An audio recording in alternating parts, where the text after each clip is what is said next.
it goes beyond mushrooms, what we're doing with Dirtea, because you realise that we have disconnected, I believe, from nature. And unfortunately, it's taken a pandemic, or it takes adversity to realise how important nature is. If you want to optimize your mind and body, if you're not getting enough sleep, if you feel you're physically fatigued or mentally fatigued, these mushrooms are adaptogens. They adapt to the body's stresses. They're consistently putting your body into a ready state.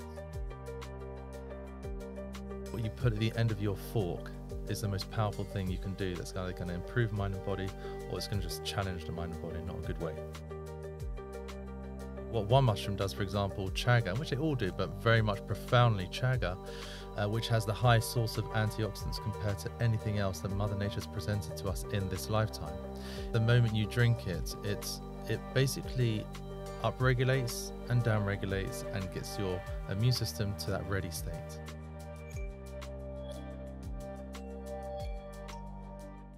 Simon, welcome to the Open Up podcast. Thank you for having me.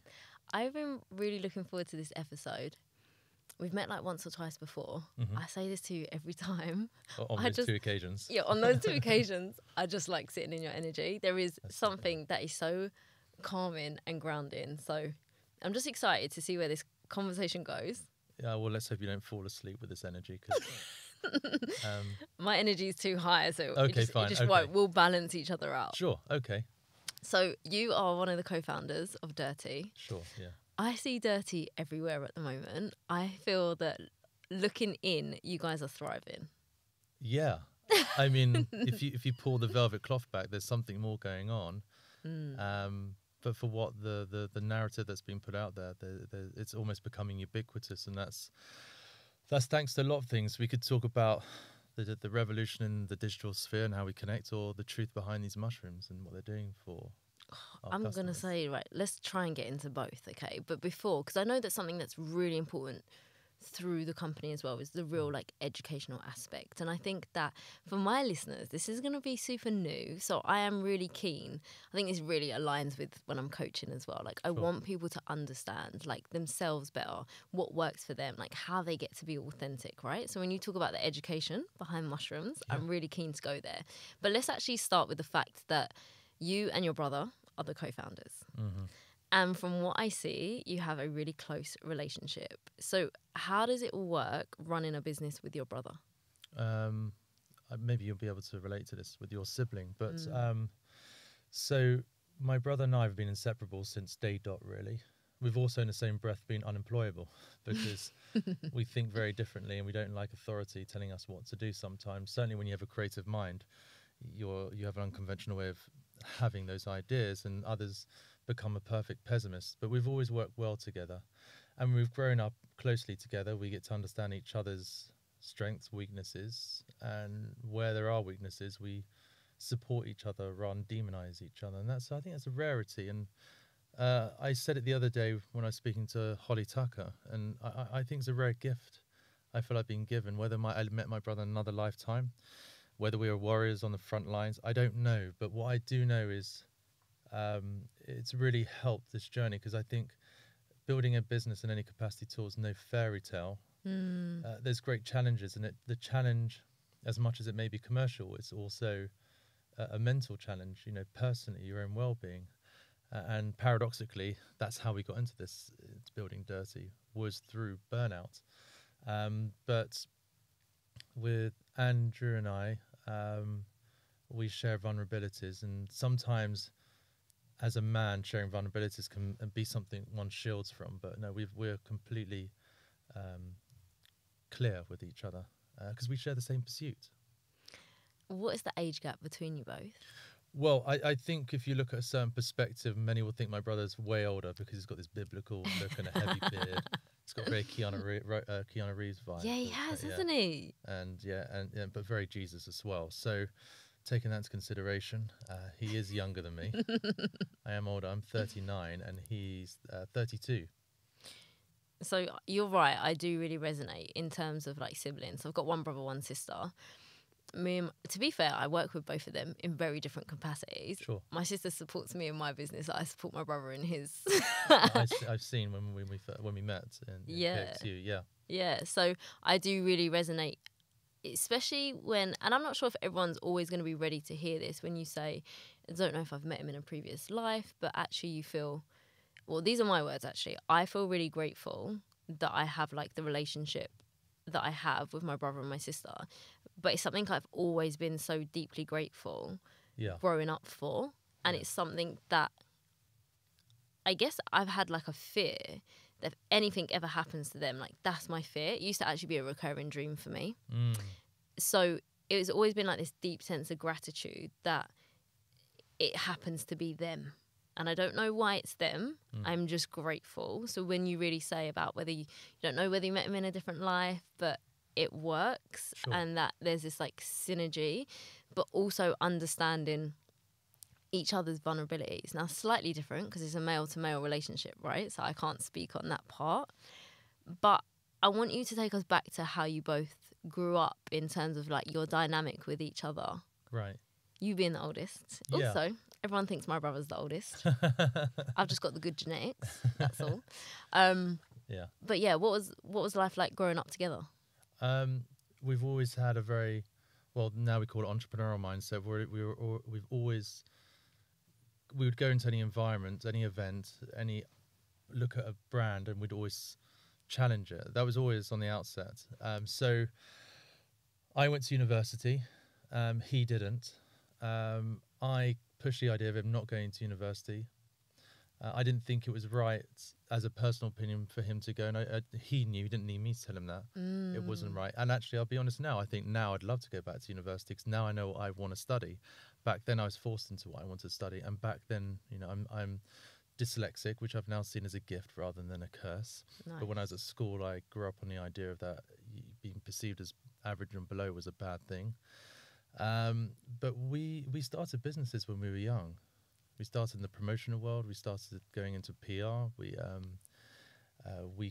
were part of a TV show. I did not know this. We went in front of the camera. We did one show which was in front of the camera I can tell you about, which is quite an important part to where we are today. Okay. But there's a guy, I don't know if you know, he's called Alan Titchmarsh. He created it. It's a show called... I used to watch this show. I don't know why I'm admitting this, but I used to watch it religiously. Okay, well, at least you're sharing your vulnerability with your listeners. But he did an animated TV show, and he and his agents approached myself, and I brought my brother on board because he wanted to make this the #1 preschool show educating kids about the importance of nature. And that was a long, long time ago. But we did a lot. My brother and I worked together to take what would be a traditional way of executing an idea and just ripping it all up and rewriting the playbook. And it was for the BBC. But as my brother and I moved on, we met a lady called Wendy Goff. Okay. Now, Wendy it's interesting because there are some people that you brush shoulders with in this lifetime. And if you take a pause and for a minute, you'll realize how important that person is, not just then, but now and to the near future or this lifetime. She unfortunately lost her son, Matthew Goff, to testicular cancer at the age of 18.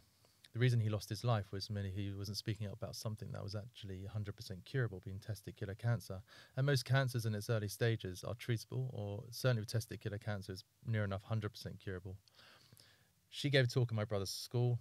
I went to the talk. We were compelled by her story because her story was no different to how us guys, or I say us guys, and shouldn't speak on a generalized platform, but certainly how I would approach the idea of not checking, like dismissing anything going on down below and just pushing the envelope forward and just fencing with the world, you know, and just dismissing any pain or irregularities. Yeah. Well, he died because he never spoke up about something that's curable. So when we met we met Wendy and her partner, Jeremy Hope, who is another soul I've met in this lifetime who has shifted my world on many occasions, and that's for another podcast, but he's lived thousands of lives. We set up, my brother and I put together a campaign that became one of the biggest social movements of this generation. It was something called Feeling Nuts, and it was this idea about getting the whole world to kind of break the taboo around checking And we use entertainment, we use education, we use narrative through talking to creative individuals who had a platform that could take our message to their community. And it was a time when Instagram was near enough popping. Vine was the place where everyone went to kind of shoot very short period of content.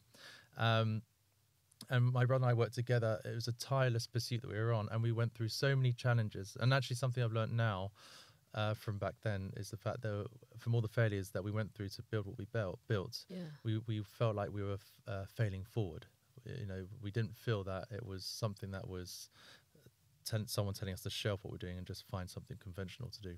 But we engaged with around 2 billion people worldwide who engaged in our campaign. We created a TV show on Channel 4, which was a show that was presented by James Corden, Jack Whitehall, and the One Direction, and Cara Delevingne. It was an amazing show, and it came from a challenge my brother and I saw, that there was a solution but no one was really speaking up about something. So that's how we've kind of always approached things, and that was a very charitable endeavor, but that was our university. I love that. Yeah. So I'm gonna get into there's so much you've given me there, so I really want to get into like the business aspect of it as well with you, because one, I think we could all learn a lot as well, and I even love the idea of failing forward. For me, that really lifts me up and it's inspirational. I'm like, oh yeah, okay, but I'm failing in the direction that I want to go, and it means this is how I've interpreted it.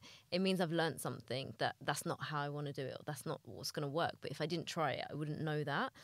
I think I've had to like learn that very quickly now as a business owner. Do you and your brother ever get to a point where you're having a hard conversation with each other, where it's difficult to navigate something, when perhaps you both aren't seeing eye to eye on something? And I ask this question really lightly because given everything you've just said in terms of how you've grown up together, the appreciation for each other, the way that you play to each other's strengths, so you're aware of your vulnerabilities, and it also feels that because you both can play to each other's strengths, it might not show up as much. So I just wonder, like, where do you get stuck in your relationship with each other? We're coming to that point at the moment, and that's not a bad thing. We've lived together for so many years, you see. We need to have that separation. And even when we are together and we're in each other's space. But there is no... I think the interesting thing that I've learned is that even when there are tough moments, one of us will always apologise, even if it's not one of our faults. Time can be perceived as an enemy, is it? And I think those kind of moments, it's a wasted energy, and certainly as time is concerned. So we're very good at apologising quick and moving on, having a nice hug. And scientifically, you can't be angry more than 10 minutes. Anything more than 10 minutes is optional. Oh, I did not know that. Yeah. I mean, that's something that is actually very important for me and my clients. But I can really relate in terms of now you're in a moment, in a space where you're like, oh yeah, we're actually at one of those crossroads, or we're at one of those tough moments. And I think that when you do have a really close sibling relationship, this is me speaking from experience, that is navigating the changes and like the new roadmap. And really similar for me, I lived with my brother for like most of my adult life, right? So we also knew how to be in each other's space as kids and as adults.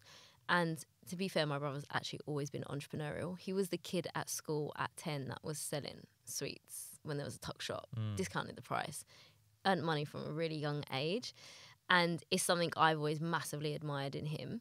Now as adults, I think I have like a different level of appreciation in terms of we do have actually different perspectives from a male and from a gender perspective, first of all. And even though we've really grown up together, I've like gone a little bit deeper to really understand that we also have different experiences. And that's actually been really difficult for me to get my head around because I've always seen us as the same. And like you said, it's not a bad thing.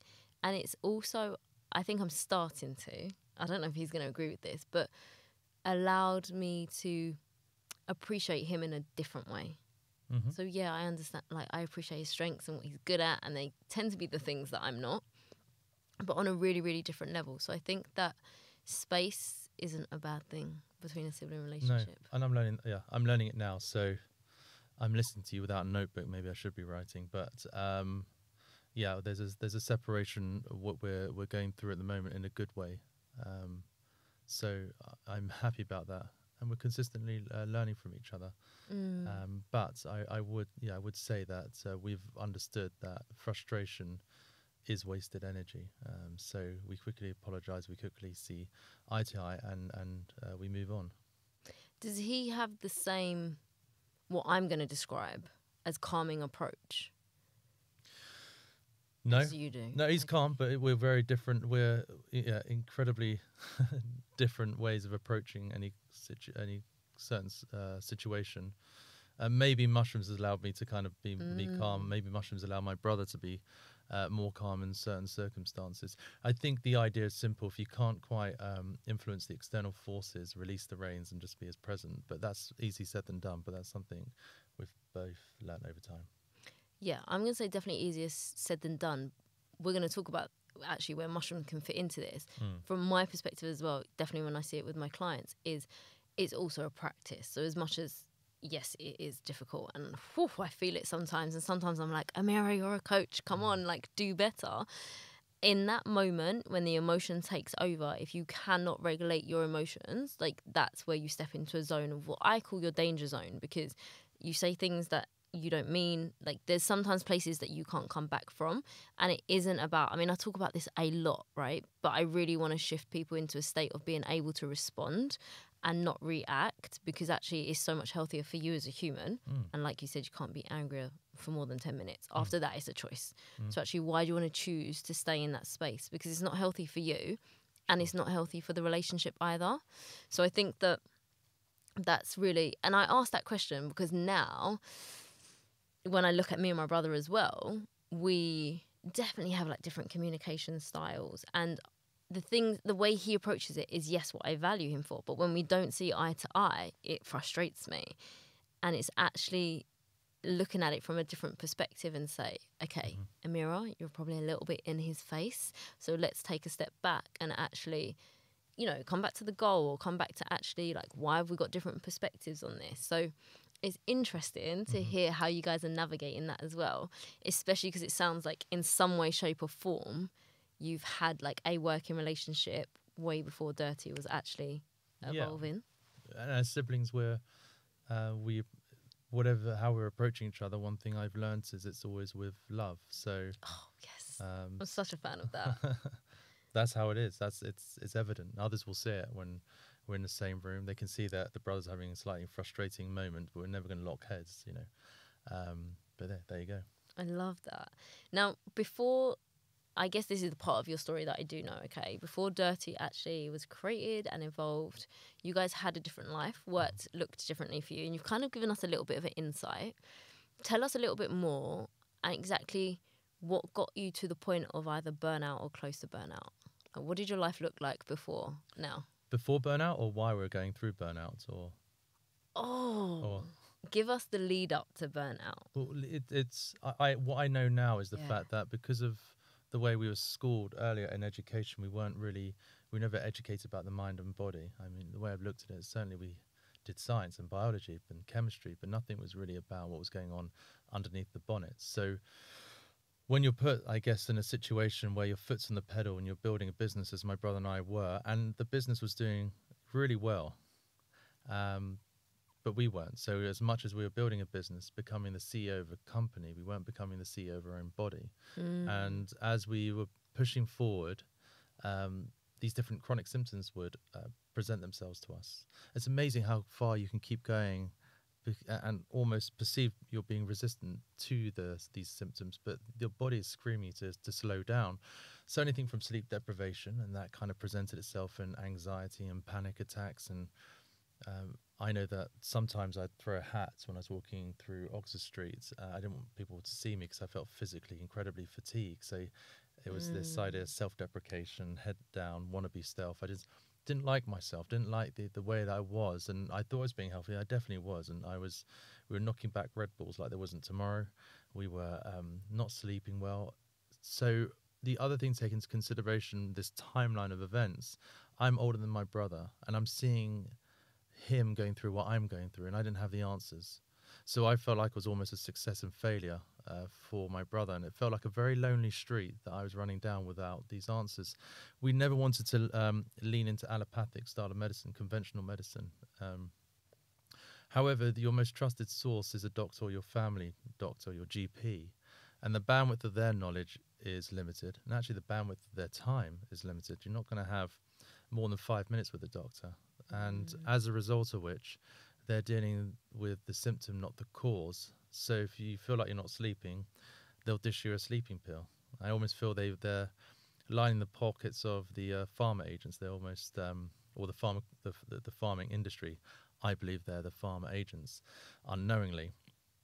So it took for us to kind of be in a situation of the unknown. We did look at different integrated styles of medicine, from acupuncture, different modalities of breath and meditation, and that was good, but nothing was more profound than being introduced to a tea master. And randomly, there's a tea master in West London. A friend of ours said, look, I understand what you're going through. Please just trust me and go to this ceremony. Okay. The misconception kicks off straight away. I thought we were going for a psychedelic kind of journey to the unknown, to see all these distorted colours and visionaries. But, you know, when you're at a point of, or breaking point, we were completely burnt out. We had no answers. So we went to this ceremony, and it was mind-bendingly shifting our world completely. So we met a lady. She was a tea master. We sat down in front of her. She was very ethereal. The environment was dim lighting, not like here with these blazing washer lights. And she would talk to us about these mushrooms, and each one of these mushrooms was steeped heavily in so much history. And the histories were a Hollywood movie in themselves. And the mushrooms she actually shared to us weren't in the fruiting body or the mushroom cap. They were extracted into powder. So everything was anew to us. Yet was steeped heavily in ancestral kind of moments within a timeline. So she would hand these mushrooms to us brewed in tea. We would sit with her, and she would hand them to us as a sacrament. And the story she shared, the science that kind of almost justified what our ancestors were doing, was incredible. So we'd drink each tea. Each tea had these different profound kind of compounds that was engaging the mind and the body in different ways. We're getting lost in this kind of amazing experience. And 2 hours into this whole experience, it just shifted our world, because we had this visceral feeling, and it just felt amazing. So she gave us some of the teas, or the mushroom teas. We went away for a couple of weeks. Okay. And in those couple of weeks, everything changed. Our sleep was more on point. We were more focused. We woke with greater clarity, no brain fog. Anxiety disappeared. And one thing I actually learned about anxiety, I believe, is nothing more than an illusion, something that we kind of manifest in some capacity, because the reality is whatever you think you're throwing out there, it never quite presents itself in that capacity at all. So that's one thing I learned when I was drinking these wonderful mushrooms, and they changed our lives. And from that moment, it was never going to be a business. It was really about bringing our friends over and replicating the model of that ceremony, and then sitting with our friends, putting these wonderful tribal beats on, light down, shrouded in Palo Santo. Have you had Palo Santo? Yeah. Yes. So that was an amazing experience, and they all felt the way that we felt, and it was putting the body into this ready state. There's a whole kind of science into this wonderful world of fungi or mushrooms, which profoundly became part and parcel of our DNA. We felt that we needed to share this with the world, and we felt like we didn't want anyone to go what we went through. And simply put, by drinking these mushrooms, we felt we could heal others. Okay, I'm taking a pause because I have several things I want to pick up here, okay? Yeah. I think I'm going to ask you a little bit more from a business perspective before we actually go into, I think, some myths that we need to break down about mushrooms. Sure. I mean, I can really relate to, I'm going to say, coming close to burnout. Mm-hmm. And it's still a pattern that I have to be so conscious about, hence the reason why I need Dirtea in my life. But on a serious note, I have always played with that real dangerous space, and I've never quite got to burnout. I've come very close, and I'm really aware of my cycle. Interestingly, I always put it down to like 12 years in corporate life. Sure. I now run my own business and we can see like patterns coming up. So it's also, universe teaching me some lessons. So I can really, really relate to as well. You get into a space where mine was different when I was in corporate world, right? In terms of you giving us the image of like walking down the street with your head down, like hat on, not wanting to be seen. And mine at the time was like a real feeling of like numbness and disconnection. And it was like I was so on autopilot. I was going through the motions. I could not have been more disconnected from myself or the world if I tried. Like that for me, at the time, again, I don't think I would have been able to articulate that. Now I can because it's hindsight. So I can really, really relate to that, especially when you both had this experience and got to the space where actually like we want to share this. Like you don't actually have to feel that bad about yourself. Like there's a different way of going about it. So knowing that it started, and it makes so much sense when I now look at your business when you tell me that story, but knowing that at the time you wanted to like share the message, you wanted to educate people in this area. What was the journey like from, I guess, like that initial stage from the Tea Master, from sharing it with your friends to like actually turning the business into what I'm going to say real life, but to making it a reality? What did that journey look like? Well, you spoke about manifest. It certainly was in our mind that we were going to be doing something quite important. It's because we felt we had a responsibility now, and that responsibility was unquestionable because it wasn't just happening to us; it was happening to our friends and family. So inevitably, what you do was what Andy and I would do. We would draft up, how does this look for the rest of our lives? Like this is something that could be a business. So we did everything to understand the world of fungi, understand the world of the challenges that fungi has, and I can run through that because I think it's probably quite important because mushrooms we feel are incredibly misunderstood. And I can tell you one of the most profound things I was ever presented was a fact, and it was this: we share more in common with fungi than we do plants. On a DNA sequencing level, we share around 54% DNA with fungi. And then when you look at the way that fungi, when it produces, say, for example, in mushrooms, because mushrooms are a very small part of the fungi kingdom. Fungi kingdom's around 3.5, maybe 4 million species of fungi. For every plant you see, there's 6 species of fungi. That's just to give you the grand scheme thing. And a very small percentage are mushrooms. But mushrooms, when they proliferate out the mycelium, which we can talk about as well, they create their own minerals and compounds, and these compounds are there to protect the mushrooms from bacteria, from toxins, from carcinogenic kind of particles. And it's really that we use when we're drinking them. So there's this symbiosis that we share with mushrooms, and then it envelopes this idea that it would be wrong to think that we're independent from nature. We're interdependent from nature.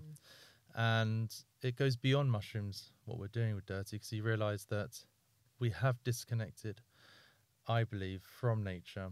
And unfortunately, it's taken a pandemic, or it takes adversity to realise how important nature is.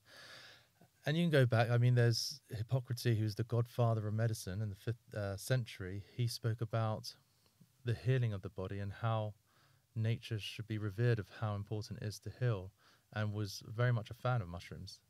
So even from back then, they knew why is this transition taking to a point where, you know, we connect with more people in one day than our ancestors would have connected in a lifetime.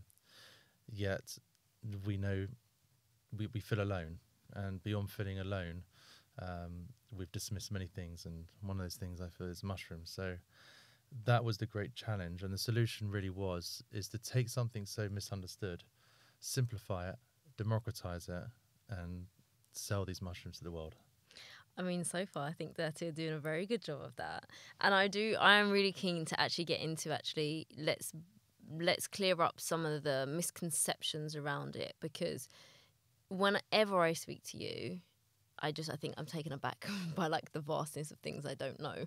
But also, one thing that stands out to me, I guess there's 2 things I want to ask you first before we break down actually mushrooms and what they're about and the healing element of them, and how we use it when we buy Dirtea, and like the benefits of it as well.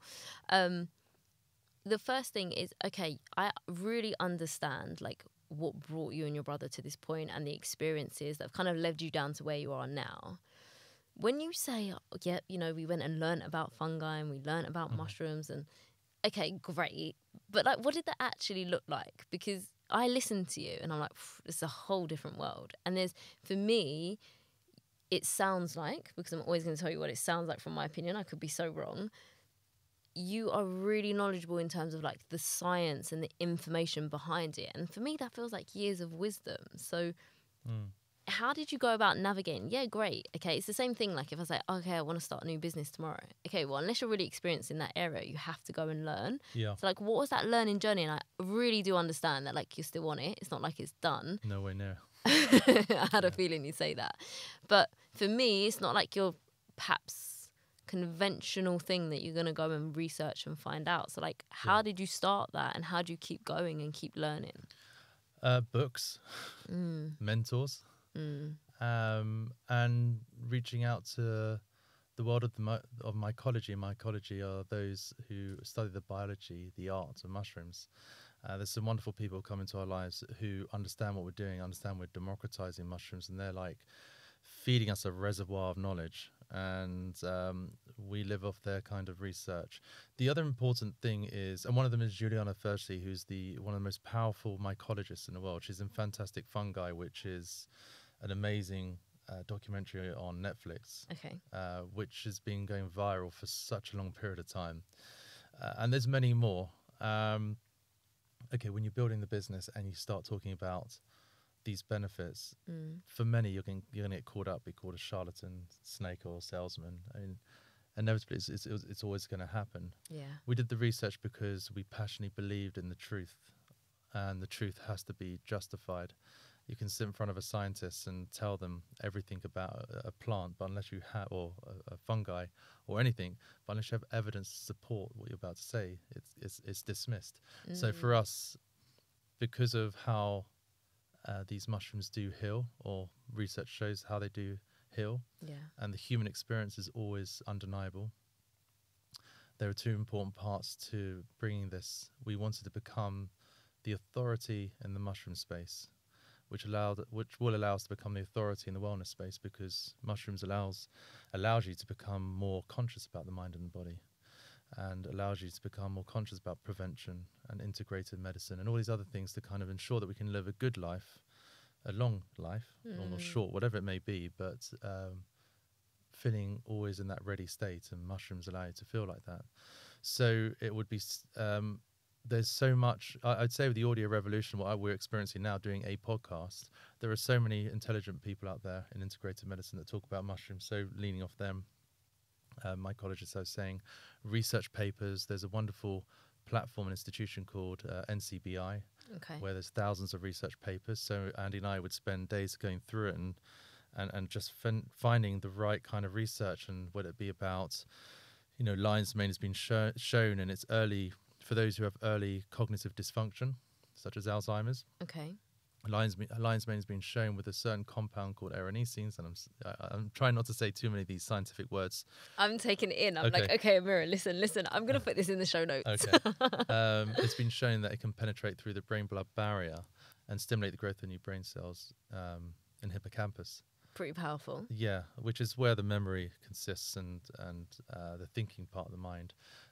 So look, I get challenged all the time. People will call my brother and I out on these papers, and in some cases, some of these papers are from 2015, 2016. But there's many studies that are clinical, and there's many more that are human studies, and many more that are mice-based and also cell-based. What we want to do is invest more time into working with different medical institutions, partner with them to kind of bring more clinical studies, so people can just see the truth, because the human experience is unbelievable, certainly from the reactions we get. I love this. Okay, so tell us the benefits of Dirtea, because if you're not drinking it, I want to advocate it and say you should. Yeah. But actually tell us why. Like, why would you bother? Why would you bother invest in it? Because you have more than one product, and I think understanding the difference is also important. Yeah. Well, in each mushroom, there's 4 that you've seen, but in most of all functional medicinal mushrooms, in the epicenter, in the fruiting body, is a cascade of minerals and nutrients. all of which the body needs to be in that ready state, and all of which I would say certainly in Western culture we're probably deficient in. So vitamin D, for example, mushrooms are the only non-animal species that secretes vitamin D when exposed to light, which I find fascinating. I didn't know this. I'm also heavily deficient in vitamin D. Okay, well, these lights won't help. So, and would it be potassium, iron? I mean, they're all within that, all within the fruiting body of the mushrooms, which is why I find it so fascinating how the symbiosis we share with these mushrooms that has been dismissed for many years. And then each one of the mushrooms is a specific compound that engages in the mind and the body in very different ways, which I can share. So why should people take it? Well, they don't have to take it, but the point is, if you want to optimize your mind and body, if you're not getting enough sleep, if you feel you're physically fatigued or mentally fatigued, if you feel that your memory recall is suffering because of a lack of sleep, these mushrooms are adaptogens. They adapt to the body's stresses. They're consistently putting your body into a ready state. So, for example, your immune system can be compromised. Even after going into the gym, it can be compromised. Even waking up, even being exposed to these different external toxins that do exist. The moment you step onto Oxford Street, it's full of them. It doesn't matter where you are, but so your immune system can be compromised. Now, what one mushroom does, for example, chaga, which they all do, but very much profoundly chaga, which has the highest source of antioxidants compared to anything else that Mother Nature has presented to us in this lifetime, is that the moment you drink it, it basically upregulates and downregulates and gets your immune system to that ready state. So it's almost the equilibrium of parasympathetic and sympathetic states. So fight or flight, calm states, calm and digest. You want to be there. And chaga is consistently, and all the mushrooms, but very much chaga is consistently putting your immune system to its ready state. So it's almost like wearing an S on your chest.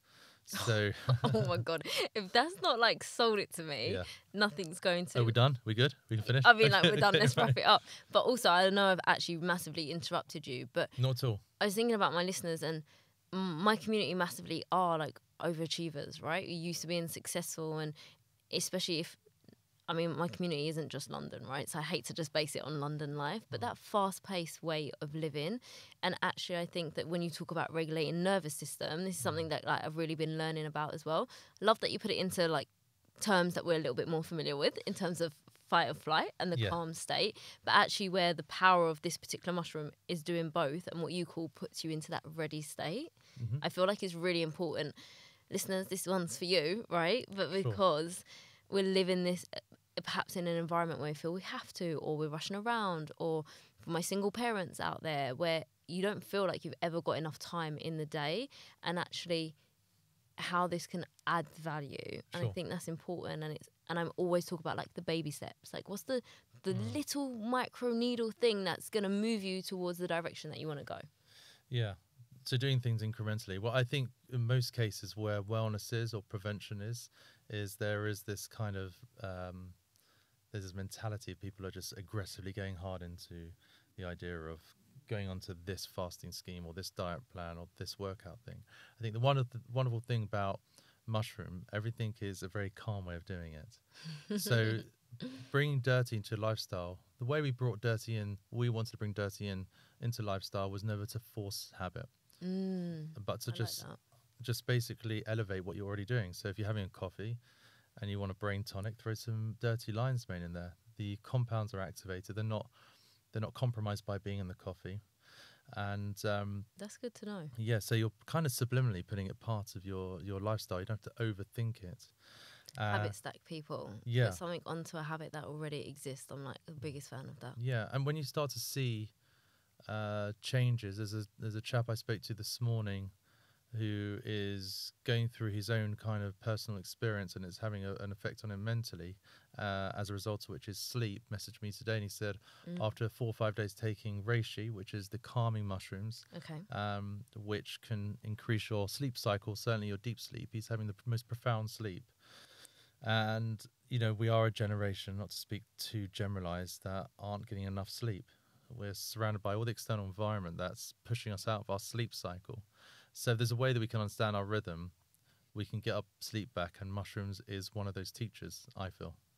Oh, I love that. Honestly, there's like, I feel like there's a whole world. I definitely have so much to learn from you. So please keep feeding me information. Sure. Can we bust some of the myths? Mhm. Because maybe I should have done this earlier in the episode, right? But people have misconceptions of mushrooms. Yeah. Let's get into it. What are some of the things that people object to that you hear and you want to say, guys, like, that's not it. Let me put that right. Mm-hmm. It's the podcast to do it.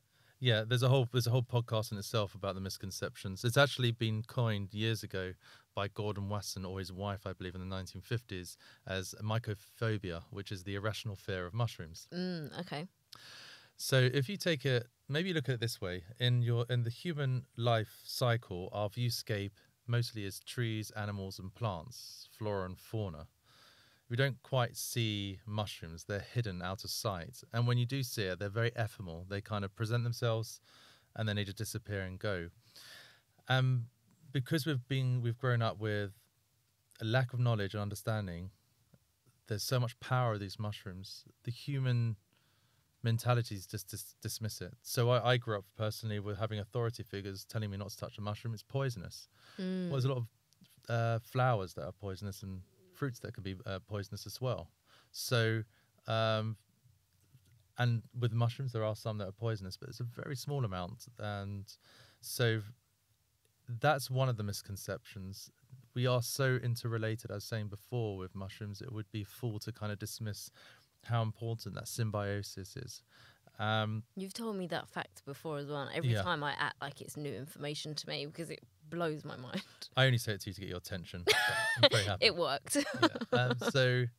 And of course, there's a renaissance at the moment in classic psychedelics with psilocybin, which is, I think, a very important conversation not to dismiss. But functional mushrooms that my brother and I deal with with Dirtea is completely different. It's under the same umbrella, but like I was saying before, it's between 3 and 4, maybe 5 million species of mushrooms that have been estimated. Only 140,000 have been identified and given the names. So there's about 200 species of which are psilocybin and which have been named. But they're very different.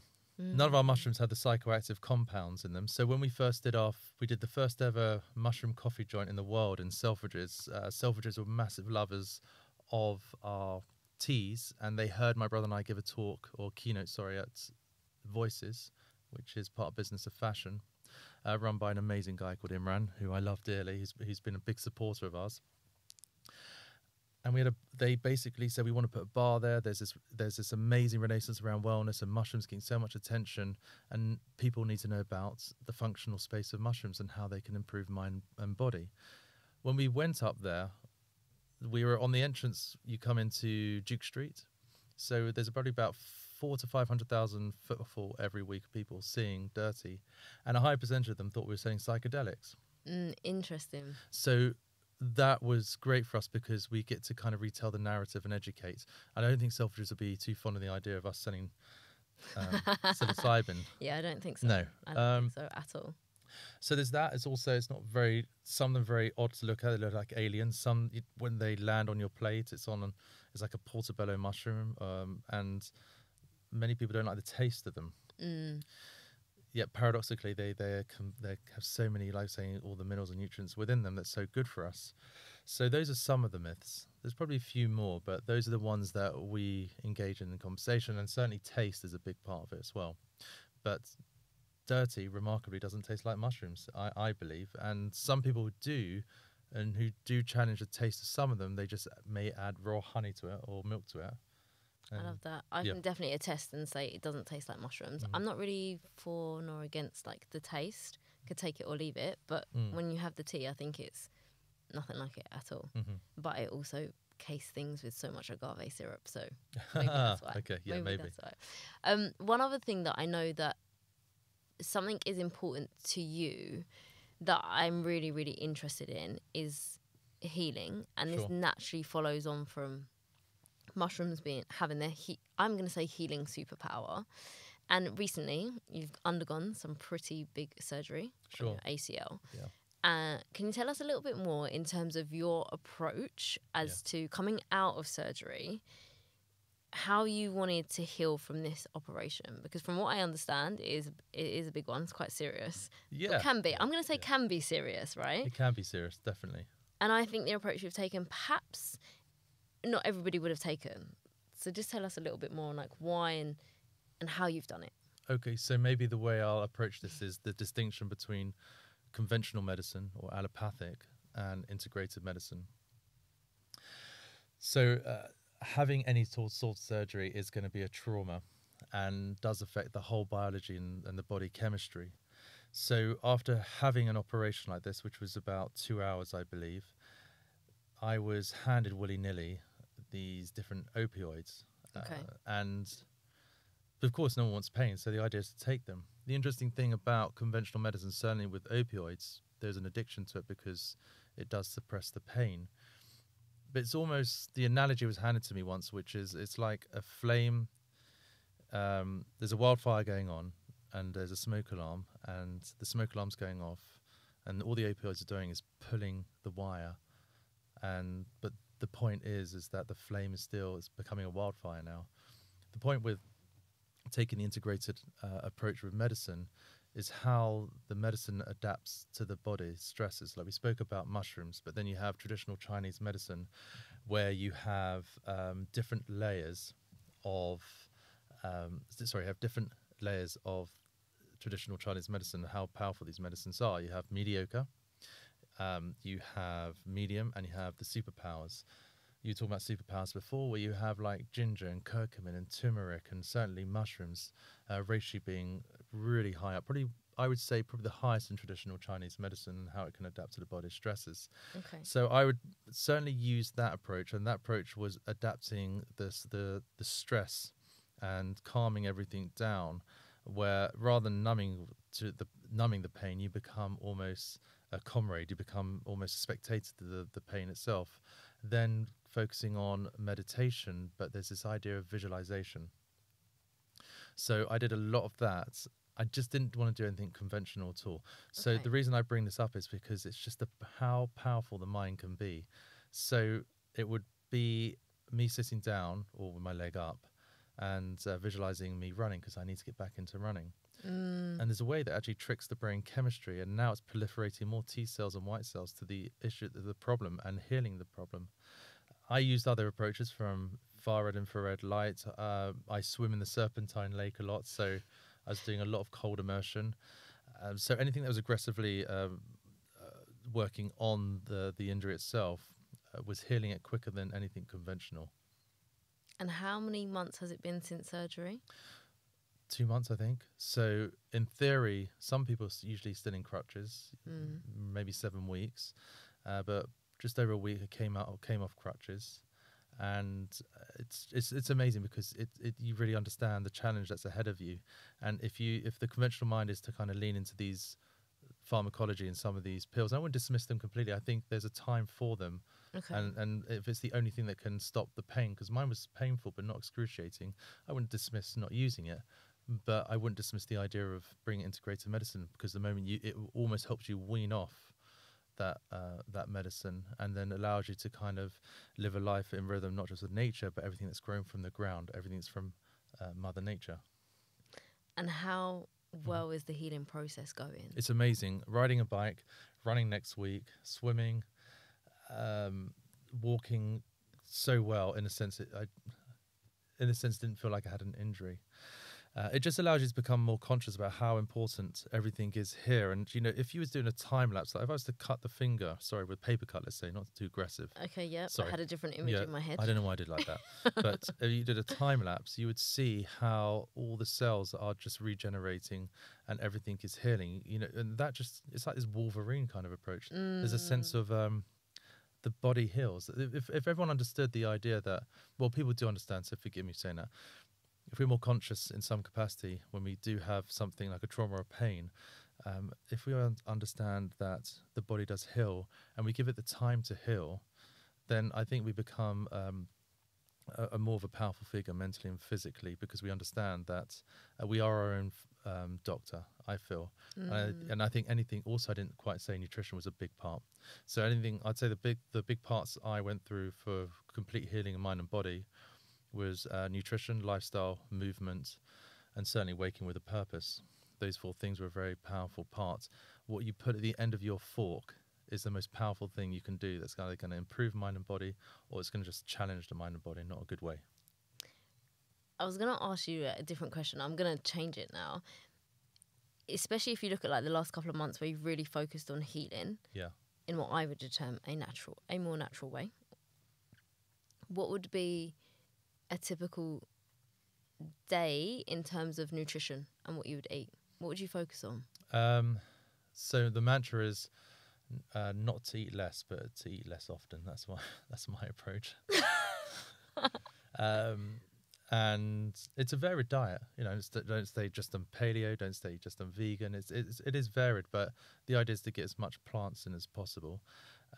Fasting was a very important part when I was going through the healing. So I fast between 12 and 18 hours a day anyway, but that can change up based on training as well. So everything is clean, organic, and the challenge is, I think, is the cost. Yes. You want to go organic, you want to go clean.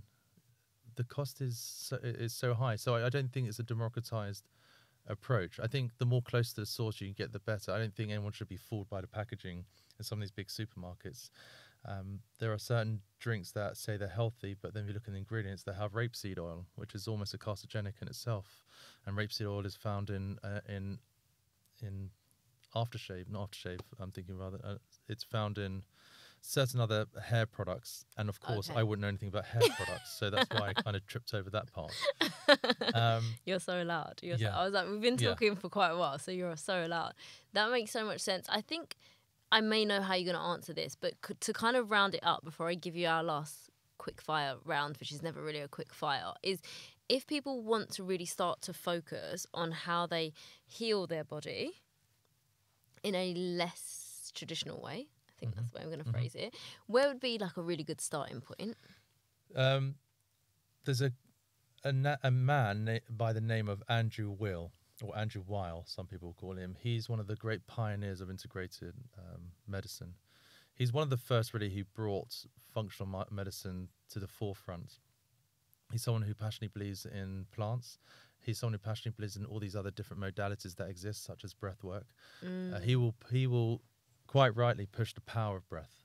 I think anyone going through anything at the moment, whatever that symptom may be, if you can reclaim the power of breath consciously, you'll realize it's probably one of the most powerful tools we have. And there are certain breath works that can reclaim that power. And I say one of which is called the 478, which was coined, many people say by Andrew Weil, but it's by a guy by the name of Robert Redford, who was a friend of his. And it's an amazing, simple modality of breath work that can put your body in a calm state almost instantaneously, whatever environment you're going to, whatever the stressful situations are you're going into. My starting point is someone like him. He looks like an old Santa Claus, is in his late 70s, early 80s, but he will live to 150 on the basis of how he's approached life. And I think there's people like him who help democratize the importance of integrated health and medicine. He's one. There are many others, but then I'll be boring all your listeners on the others. We'll just stick with him for now. Yeah, but also it's just a really nice reference point as well for people to start. And I often think when we get overwhelmed, we don't start because we've got too much information.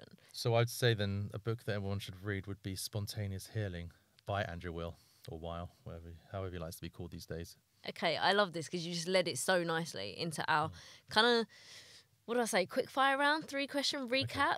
So it doesn't need to be something new. It can be something you've already said in an episode, but I ask every single guest, okay? First thing is, what is either your favourite quote or a quote from you, if that's where you want to go, or a piece of food for thought that you want to leave our listeners with? Okay, it's a simple one, and I can't think of the gentleman's name, but I'll send it to you. Okay. Do hard things for an easy life. Do easy things for a hard life. Oh, I was like, I need a moment to process. Yeah, it's simple. It's simple words, but incredibly profound if you can live by it. And I use that mantra when I go swimming in 0 degrees in the Serpentine Lake in the morning. It's something that resonates very deeply. Yeah, and I'm yet to do it again. Okay. What is a practical tip that people could come off this episode and go and implement into their life? Something that either you live by or something you recommend? 478, breath work. Okay, that is your tip. Mm-hmm. And the third one, you've answered it already, but just for our recap purposes, book that you want to leave our listeners with. Oh. You can change it if you want, because you've actually referenced a couple this episode. Marcus Aurelius, Meditation. Okay, you threw something new in there. Yeah, I yeah, like it. yeah. It was written so many thousands of years ago, but how can something so relevant then be so relevant now? Oh, and I like those. Yeah. So I definitely recommend that. Simon, it's been an absolute pleasure. The biggest thank you for sharing your knowledge and your wisdom with us. Yeah. Well, thank you for having me and giving me this platform. Always.